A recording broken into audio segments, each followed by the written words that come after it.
दोस्तों, भगवान श्री कृष्ण कहते हैं कि तू करता वही है जो तू चाहता है। तू करता वही है जो तू चाहता है, पर होता वही है जो मैं चाहता हूँ।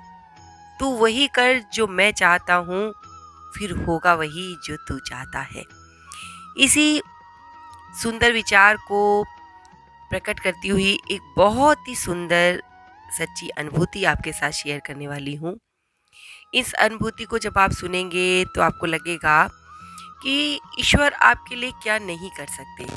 दोस्तों, इस घटना में एक भक्त की बहुत ही मार्मिक कहानी है, जिसने बचपन से दुख ही दुख झेला, बहुत कष्ट सहा। असमय ही उनके घर में मृत्यु हो जाना, उसके बाद उनके ऊपर क्या क्या बीती, इसी से जुड़ी हुई है आज की हमारी अनुभूति। तो सभी हनुमान भक्तों को मेरा राम राम। दोस्तों, आज की अनुभूति हमें जो भेजी है उसका नाम मैं आपके साथ शेयर नहीं कर रही हूँ, लेकिन आगे की जितनी भी दोस्तों आपके साथ घटना शेयर करूँगी, सब उन्हीं के शब्दों द्वारा हमें बताई गई होगी। तो चलिए दोस्तों, अपना वीडियो स्टार्ट करते हैं। लिखते हैं कि बात उस समय की है जब मैं ग्रेजुएशन कर रहा था, यानी सन 2005 की बात है। मेरे घर में 2 लोगों की मृत्यु किसी सुपर नेचुरल पावर के कारण सन 1997 और 1998 में हो गई थी। इन्होंने आगे लिखा कि ये दोनों लोग जो असमय ही खत्म हुए थे, 1 साल के ही अंतराल में, वो मेरे पिताजी और दूसरे मेरे बड़े भाई थे। हम बिल्कुल टूट गए थे उनके असमय मृत्यु से। दोनों ही सरकारी नौकरी करते थे और वो ही हमारा सहारा थे। कि मृत्यु के बाद मेरे घर में मैं और मेरी माँ, हम दोनों ही अकेले रह गए थे। उनके जाने के बाद घर का सारा बोझ मेरी माँ पर आ चुका था, क्योंकि उस समय मैं बहुत छोटा था। उन्होंने लिखा कि मैं कुछ और कर भी नहीं सकता था। जिस समय मैं अपनी पढ़ाई बीच में छोड़ नहीं सकता था, मेरी माँ ये नहीं चाहती थी। किंतु पति की नौकरी बेटे को दिए जाने के कारण सेवा नियमावली में मृतक पुत्र की नौकरी को विधवा माँ को दिए जाने का कोई भी प्रावधान उस समय नहीं था। इसलिए मेरी माँ ने अनेक प्रयास किए, बहुत कोशिश की कि वो नौकरी उनको मिल जाए, लेकिन निरर्थक सिद्ध हुए। उसके बाद उन्होंने सिलाई करके सारे घर का बोझ उठाया और मुझे पढ़ाया लिखाया। जो ये निगेटिव एनर्जी, जिसे मैं सुपर नेचुरल पावर कह रहा हूँ, मेरी माँ को अपनी चपेट में ले लिया था। धीरे धीरे मेरी माँ की तबीयत बहुत ज़्यादा खराब होने लगी। कोई भी दवाई काम नहीं आ रही थी और मुझे लग रहा था कि अब शायद वो भी नहीं बचेंगी। दिन बीमारी से तंग आकर मेरी माँ मेरे सामने रोने लगी और कहने लगी कि अब मैं नहीं बचूंगी, बेटा अब तुम्हारा ख्याल कौन रखेगा। उसी क्षण अपनी माँ से मैंने कहा कि माँ, यदि तुम जिंदा नहीं रहोगी तो मैं भी जिंदा नहीं रहूंगा, क्योंकि मैं किसके सहारे अब रहूंगा।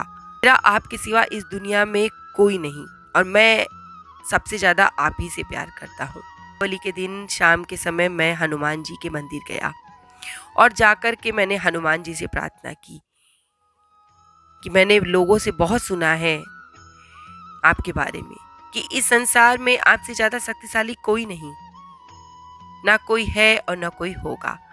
अतः आप मुझे ये बताइए कि मेरे घर में ऐसी कौन सी बुरी शक्ति है जो मेरी माँ के प्राण हरण कर लेना चाहती है, जिसके कारण से मेरे पिताजी और भाई की मृत्यु हुई। और यदि मेरी माँ की मृत्यु होती है तो मैं भी जीवित नहीं रहूंगा।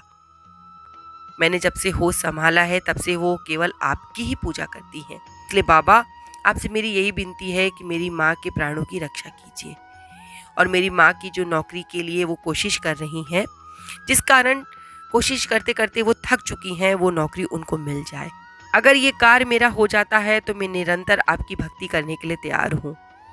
उस दिन के पश्चात मैंने रोज सुंदरकांड का पाठ करना शुरू कर दिया। मुझे बहुत कठिनाइयों का सामना करना पड़ा, किंतु जैसे जैसे मुझे सुंदरकांड का पाठ करते करते समय गुजर रहा था, मुझे लग रहा था कि सब कुछ धीरे धीरे ठीक हो रहा है। मेरी माँ की तबीयत भी धीरे धीरे ठीक हो रही थी और वो जो शक्ति थी, सुपर नेचुरल पावर था जो मेरे घर का सब कुछ बिगाड़ रहा था, अंत में उसे हनुमान जी ने खत्म कर दिया और मेरे घर में सुख शांति आने लगी। हनुमान जी की कृपा से मेरा घर फिर से सही हो गया। फिर हनुमान जी की कृपा से मेरी माँ को वो सरकारी नौकरी जो सन 1998 में जा चुकी थी और लग रहा था कि नहीं मिलेगी, 30 जून सन 2007 को फिर से प्राप्त हो गई। और आज मेरी माँ को रिटायर हुए 5 साल हो चुके हैं। अब हमने हनुमान जी की कृपा से अपना एक निजी मकान भी बना लिया है और उन्हीं की कृपा से मेरी शादी हो चुकी है और 2 बेटे हैं। उन्हीं की कृपा से मेरी भी सरकारी नौकरी लग गई है। जय श्री राम, जय हनुमान जी की। और दोस्तों, ये जो घटना है ये बहुत अच्छी है। इस तरीके की घटनाएं जब भक्तों के साथ घटती हैं तो दिल को बहुत सुकून मिलता है। ऐसा लगता है कि ऐसा चमत्कार बाबा आपके सिवा कौन कर सकता है। आप चाहें तो क्या नहीं हो सकता। 2 लोगों की असमय मृत्यु ने इनको तोड़ दिया था, लेकिन बाबा ने मेरे फिर संभाल लिया। दोस्तों, आज आपको ये जो मैंने अनुभूति सुनाई कैसी लगी?